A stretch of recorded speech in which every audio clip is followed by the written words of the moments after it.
क्या प्यार इतना ताकतवर हो सकता है कि वो समय के नियमों को भी तोड़ दे? आज हम एक ऐसी ही कहानी की दुनिया में चलेंगे जो इसी एक सवाल का जवाब ढूंढती है। ये कहानी है एक साइंटिस्ट और एक राजकुमारी की, जिनका प्यार वक्त की हर सीमा को पार करने की कोशिश करता है। ये सिर्फ एक लाइन नहीं है, ये इस पूरी कहानी का दिल है, उसकी आत्मा है। जरा सोचिए, क्या कुछ एहसास इतने मजबूत हो सकते हैं कि उन पर समय का भी कोई असर ना हो?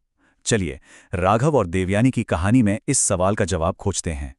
तो कहानी शुरू होती है एक अकेले साइंटिस्ट से और उसकी एक ऐसी छलांग से जो अनजाने में ही इतिहास को हमेशा के लिए बदलने वाली थी। ये है राघव, एक ब्रिलियंट साइंटिस्ट, पर उतना ही अकेला।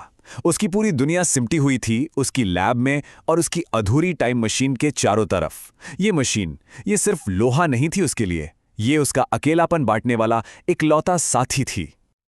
और फिर आती है वो रात, एक तूफानी रात, जब सब कुछ बदल गया। ठीक रात के 12 बजे, जब घड़ी की सुइयां मिलीं, मशीन में एक अजीब सी हलचल होती है। एक जोरदार नीली सफेद रोशनी का धमाका, और राघव गायब। तो राघव गया कहाँ? वो वक्त में एक ऐसी छलांग लगा चुका था जो उसे एक ऐसी दुनिया में ले गई जिसके बारे में उसने कभी सोचा भी नहीं था। और यहीं से शुरू होता है कहानी का अगला हिस्सा, एक खोए हुए साम्राज्य में प्यार की कहानी। सोच कर देखिए इन दो दुनियाओं का फर्क। एक तरफ राघव की दुनिया, लैब का अंधेरा, मशीनों की ठंडी नीली रोशनी, और दूसरी तरफ एक बिल्कुल अलग ही दुनिया, सुनहरा सूरज, शानदार महल और हवा में घुली चंदन की खुशबू। और इसी नई दुनिया में समय के एक अजीब मोड़ पर उसकी मुलाकात होती है राजकुमारी देवयानी से। पहली नजर में ही देवयानी की सादगी राघव का दिल जीत लेती है। वो अजीब से कपड़ों वाला एक आदमी और एक राजकुमारी, बस यहीं से एक नई कहानी की शुरुआत हो जाती है। उनका रिश्ता पता है कैसे शुरू होता है? ज्ञान से। रॉयल लाइब्रेरी में, जहां राघव उसे भविष्य की वो बातें बताता है जो भुला दी गई हैं, और देवयानी उसे वो किस्से सुनाती है जो इतिहास की किताबों में कहीं खो गए थे। फिर वो रातें, खुले आसमान के नीचे तारे देखना। राघव का साइंस और देवयानी का विश्वास, दोनों मिलकर एक ऐसा कनेक्शन बनाते हैं जो कुछ अलग ही था। ना वो पूरी तरह विज्ञान था, ना ही आस्था, पर दोनों से मिलकर बना कुछ बहुत खास था। कमल के तालाब के किनारे गूंजती उनकी हंसी, वो हंसी मानो दो अलग अलग जमानों के बीच एक पुल बना रही थी। उस पल वो एक साइंटिस्ट और एक प्रिंसेस नहीं थे, बस दो लोग थे जिन्हें एक दूसरे में अपनी दुनिया मिल गई थी, और उनके प्यार ने समय के फर्क को मिटा दिया था। और ये प्यार अपनी मंजिल तक पहुंचता है, एक शानदार शाही शादी, 7 दिन तक चलने वाला जश्न, नाच गाना, हाथी, फूल। और जब वो पवित्र आग के फेरे ले रहे थे तो लगा जैसे खुद वक्त भी उन्हें एक साथ देखने के लिए थम गया हो। पर वक्त भला कब किसी के लिए रुकता है? और इतिहास में जो लिखा है वो क्रूर सच्चाई अब उनके प्यार का सबसे बड़ा इम्तिहान लेने वाली थी। राघव को एक ऐसी सच्चाई पता चलती है जो उसके पैरों तले जमीन खिसका देती है। इतिहास कहता है कि ये पूरा राज्य, ये साम्राज्य एक भयानक युद्ध में तबाह हो जाएगा। अब वो क्या करे? इतिहास को वैसे ही होने दे या अपनी देवयानी को बचाने के लिए सब कुछ दांव पर लगा दे? और घबराहट में वो एक फैसला लेता है। देवयानी से पूछता है, मेरे समय में चलोगी? वहां कोई जंग नहीं है। यही एक रास्ता था उसे बचाने का, एक बहुत बड़ा जुआ। और देवयानी का जवाब, उफ, वो कहती है, जहां तुम हो वहीं मेरा संसार है। बस उसके लिए जमाना, जगह कुछ मायने नहीं रखता था, सिर्फ राघव। और इसी एक लाइन के साथ वो अपनी पूरी जिंदगी राघव के हवाले कर देती है।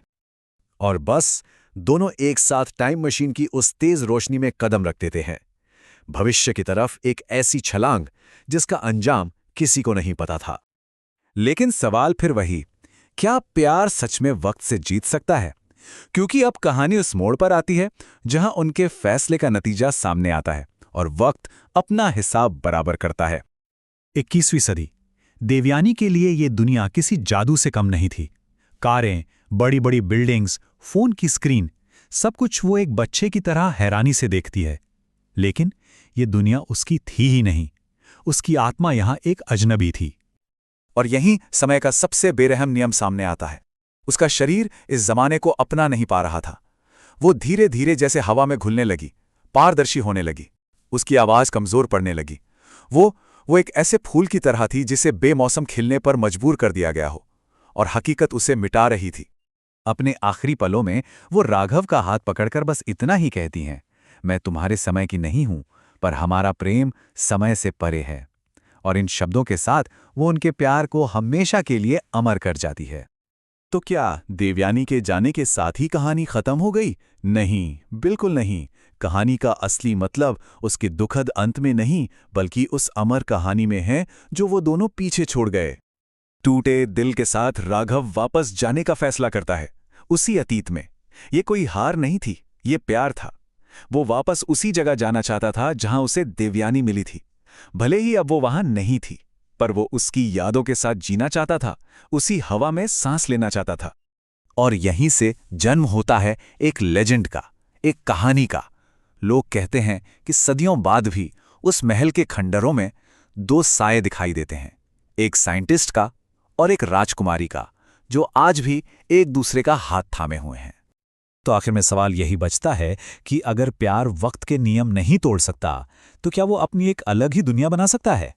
एक ऐसी दुनिया जो परछाइयों में, कहानियों में हमेशा जिंदा रहती है। शायद सच्चा प्यार वक्त को हराने का नाम नहीं, बल्कि वक्त के पार जाने का नाम है। इस पर सोचिएगा जरूर।